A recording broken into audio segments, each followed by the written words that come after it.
Hi, good morning, everybody.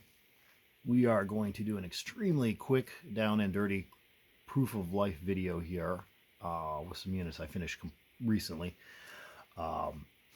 It's like 6 in the morning right now, so forgive me if I stutter. I only had a couple sips of coffee here. I wanted to get this done. Okay, so first off, normally I don't showcase much HO stuff here, but this is the HO in scale or the HO scale P42 by Kato. For those of you who are playing the home game, these are kind of a pain in the butt to install DCC and sound in, because when these were designed, they were not designed for DCC friendliness in mind. So basically what you have to do is take the individual power trucks, which each have their own motor, and extend leads on them. You have to, let's see if I got one right here, modify the factory light board by adding jumper pins and cutting a few traces and what have you. And then you're able to install a, let's see if I got one here, a V5 with a 8-pin decoder on it. And this leaves you with, depending upon how you do it, it leaves you with a couple of functions where you can control the red marker lights. Like if I turn that off, you'll see the red marker lights went on there on both ends. Obviously, they, when it's going in reverse and forward, the directions go.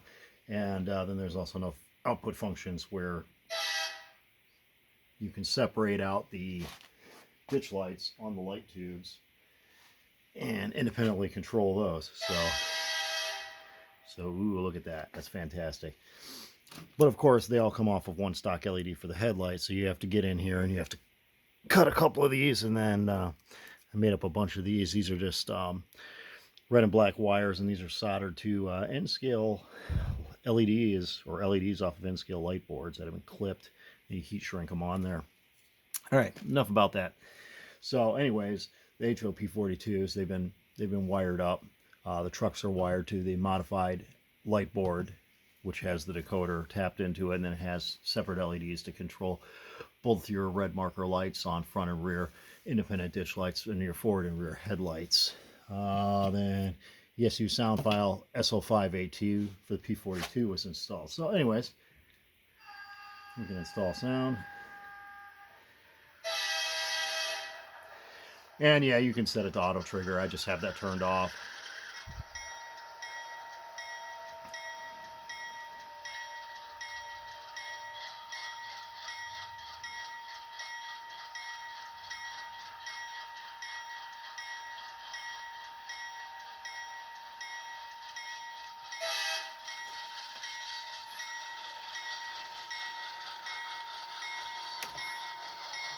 And I don't have a full N-scale or HO scale loop test track down here, so we get about a 6-foot straight section to play with. I'll fix that someday. There you can see the red marker lights. And I'm gonna turn that off, and I'm just gonna shut him down, and we're gonna flip over to the next one. All right, and with the power of pause, we've got the other P42 on there, and that also has sound. These actually sound pretty good. So the nice thing about the design is, even though they didn't make it DCC friendly, they set it up so you can put, let's see if I can get it in there, 2 11x17 sugar cubes and round speaker housings. ESU makes those housings. Certainly there's other ways of doing it, but that's what I've got in there. Unfortunately, I don't have one that I can just pull apart easily, because with the ditch light wires in there, it's a pain to take apart.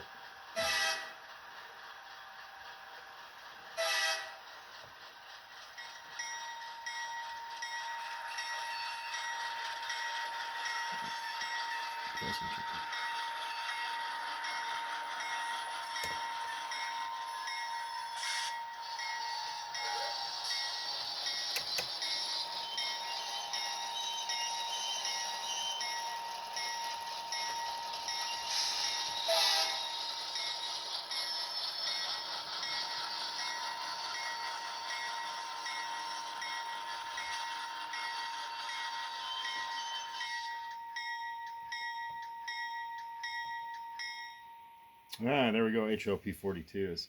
I'm going to switch over to some other stuff now. All right, so next up are a couple of SD70Ms. These are just Kato SD70Ms. If you hear something in the background, it's because my furnace kicked on, and we're in Wisconsin and it's cold, so I'm not turning it off for this video right now because I really don't care that much. All right, so these are Kato SD70Ms.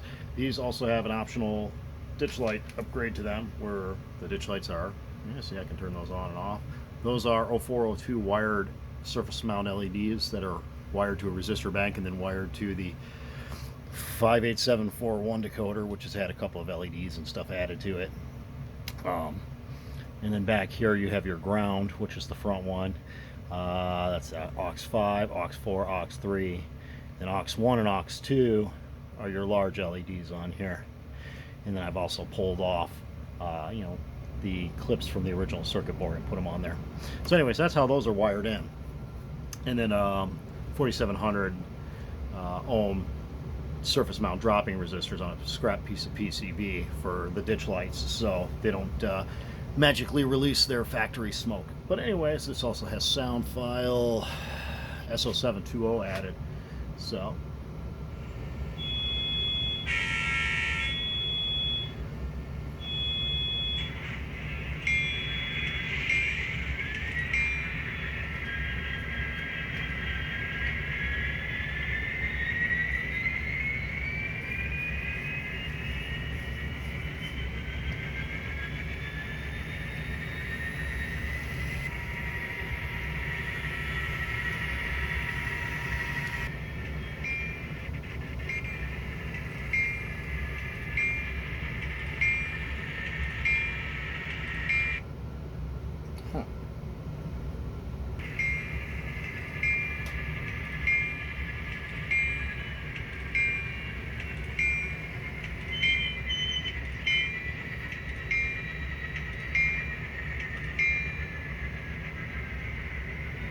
and apparently I need to clean my track more. But anyways, we're going to flip on to the next one. This is the same as the last one, so I'm not going to rehash all the information.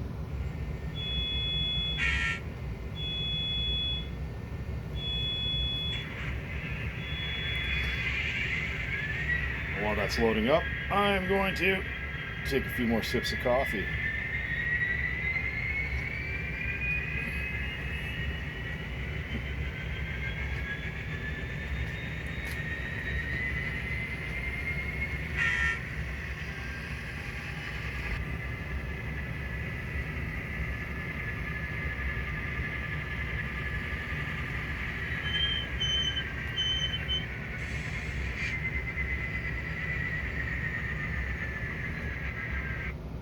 Alright, there we go, SD70Ms with ESU LokSound installed. Alright, and of course, here's a Kato F3. I've done about 1 billion of these things with sound. This one has a separated out Mars light in the upper headlight housing, so we'll go ahead and turn this on. I think I have that on F6. I do. Okay, good. And let's see, we'll turn some sound on there. That came in for a little bit of repair and a little bit of rework, and well, here you go. It's one of their earlier DCC friendly F3s that they came out with.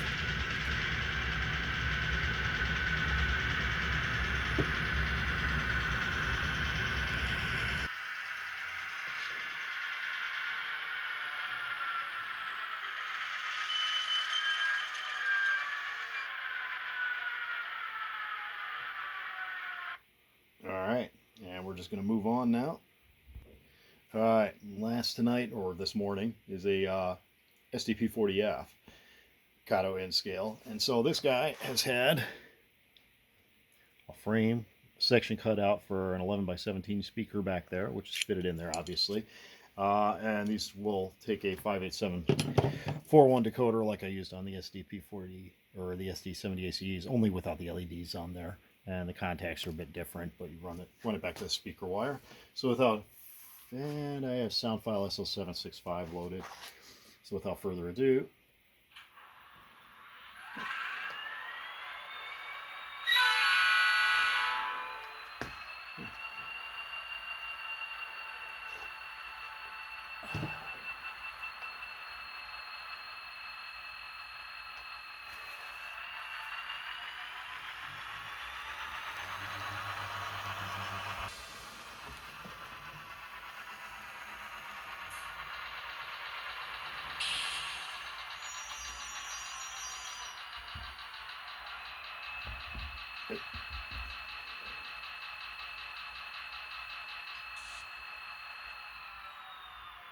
All right, so there we go. A couple of HO P42s, a couple of N scale SD70 ACEs, F3, and an SDP40F with ESU LokSound installed.